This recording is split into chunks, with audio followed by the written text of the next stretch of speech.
Great to catch up with the Emergency Services Minister and member for Cootamundra, Steph Cooke. Steph, how are you travelling today? It's another busy day in the land of emergency services, Ricky. It's good to be with you. Today we've got, flooding occurring in many of our river systems across Western New South Wales in particular, and of course southern. And we're sending that water your way into South Australia, I must say. But right now we've got 88 warnings in place right now, and 12 are at the emergency warning level.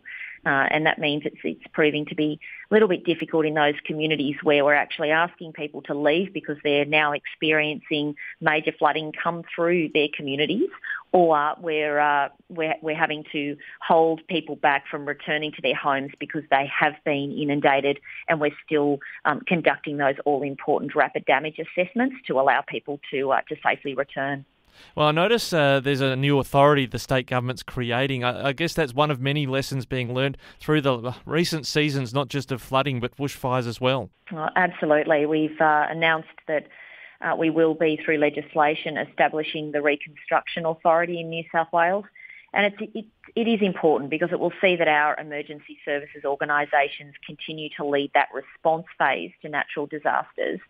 And the Reconstruction Authority will focus on that long-term rebuilding and, all importantly, on risk mitigation. And I think that's where ultimately we do need to move. I've said in the media a number of times that it's well known that we spend 97 cents in every dollar on recovery, and we spend only 3 cents in terms of mitigation and adaptation. So it's really about turning that equation on its head, and that'll set our communities up for the long term. Well, I guess it's a bit like the health example where there's now a focus on promoting preventative health whilst we keep dealing with emergency departments and the like, trying to get people, communities in a place where they are resilient, healthy, if you like. Can I put it that way? That's kind of what you're getting at. Oh, absolutely. It really is about building that resilience and making sure that people are as best prepared as they can be to make really good decisions, in the face of a natural disaster that might be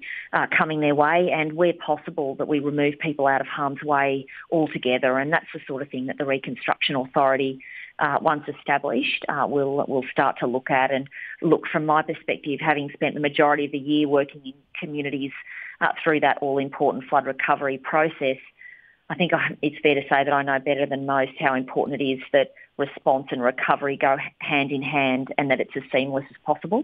And so doing that handover to the Reconstruction Authority so that they can get on and do that all-important rebuilding is pretty important. Now, we know they've got their distinctive identities, the Rural Fire Service, the SES in New South Wales, etc. Great to see images even of the RFS vehicles helping essential workers in Forbes get to where they need to go. It's been good collaboration, it would appear, across the major emergency agencies, even though, like in the RFS case, they're usually involved with fighting fires. Oh, absolutely. The collaboration has never been better in New South Wales. We've got our 3 main emergency services organisations, being the RFS, the SES, who are the combat agency for flood, and Fire Rescue New South Wales. And then we've got 3 other smaller but very, very important organisations in New South Wales, being Surf Lifesaving, the Volunteer Rescue Association and Marine Rescue. And so all 6 are working very closely together. They're supporting the SES. The SES just simply has to sort of reach out and ask for particular resourcing, and that is provided by one or other of our organisations. So I'm very, very proud of the way that our volunteers are working together across the board. They're really doing everything they can to support communities at this time. And has the situation highlighted perhaps some capital investment that might be needed going into next year for these services in case perhaps La Nina continues for another season? Look, we're working through that at the moment, Ricky, to be honest. What I'm very proud of is that both the RFS and the SES have received record funding, particularly in this year's budget. In the case of the SES, that $132.7 million investment is the largest single investment they've had in their history. So we're very attuned and well aware as a government of the need to make sure that our emergency services organisations are well resourced, and we have a record $4.2 billion budget for our emergency services organisations across the board. So we'll continue to work with them. And of course, as Minister, I'll fight tooth and nail for every dollar I can get for them. Now, just before I let you go, switching hats briefly, how is the farming community, particularly at a difficult harvest last year? I think the last time we spoke with you going across past Christmas, it's going to be a tough one this year as well. I think it's going to be tougher this year than last year, Ricky, and I do recall speaking to you at this time last year and the concerns that we had heading into harvest, whether it be weather-related or workforce shortage-related, and I think it's going to be even more difficult this year.